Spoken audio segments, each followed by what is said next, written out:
ប្រាប់បងប្អូនអរគ្នាយើងត្រូវជួសកន្លែងដែលចេកវាអន់តែពេលអញ្ចឹងហើយយើងត្រូវជួសវាហើយយើងត្រូវមើលវាទៀតថាយើងជួសហ្នឹងវាត្រូវអត់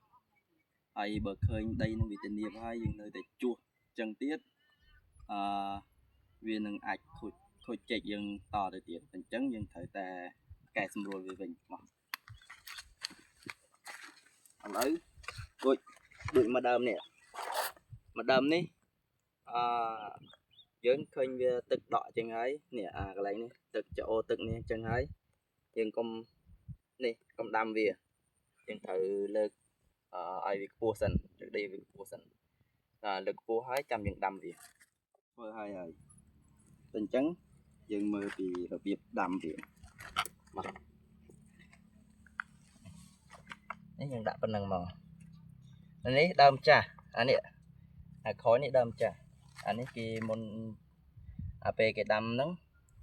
វាលិចពេកតែអញ្ចឹងយើងមិនបាច់ដកវាទេទុកវាចោលទៅហើយយើងជួសដើមថ្មីមកយើងដាក់ដើមថ្មីមកហើយយើងស្រែឲ្យវាត្រង់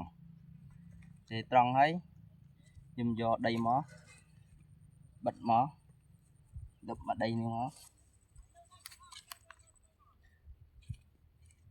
ព្រោះចេកនេះយើងត្រូវដាំខ្ពស់វិញយើងដាំខ្លួនឯងយើងត្រូវដាំខ្ពស់វិញធ្វើម៉េចឲ្យវាចេកនេះវាខ្ពស់វិញយើងកុំតាមដីចាស់យើងកុំកាប់ដៅនឹងទៀតយើងត្រូវថែមដីសិនមុននឹងយើងដាំថែមដីឲ្យវាខ្ពស់ហើយចាំយើងដាំសាថ្មីនេះដូចចឹងដាំចឹង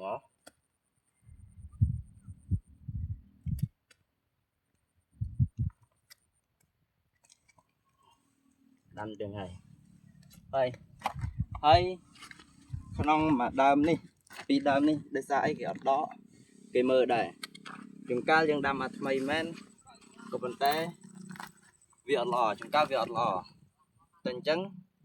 បើសិនជាវាអត់ល្អអញ្ចឹងយើងត្រូវទុកទាំងពីរយើងអត់ដឹងថាមួយណាល្អឬក៏មួយណាប្រើបានឬក៏អត់ប្រើបានហ្នឹងគេត្រូវទុកទាំងពីរតែអញ្ចឹងនេះសំបីតែវាកំអញ្ចឹងមែនថ្ងៃហ្នឹងវាអត់ទាន់លូតទេហើយយើងដាំនេះការពារបើសិនជានេះវាងាប់យើងដកនេះចោលពេលនេះធំទៅតែពេលយូរទៅនេះវាអត់ឡើងវាងាប់នេះវាល្អហ្នឹងយើងត្រូវយកហ្នឹងវិញយើងត្រូវស្រែវាវិញតែអញ្ចឹងគេអត់ដកចោលទេគេដាំបន្ថែមតើគេមើលចេកហ្នឹងទុំមួយអាទិត្យអីយើងអត់ទាន់ដឹងថាវាកម្ពស់វាលោតលាស់ល្អឬក៏មិនល្អយើងអត់ទាន់ដឹងទេតើដល់មួយខែឯនោះបានយើងដឹងថាចេកហ្នឹងវាលោតល្អឬក៏មិនល្អហ្នឹងដឹង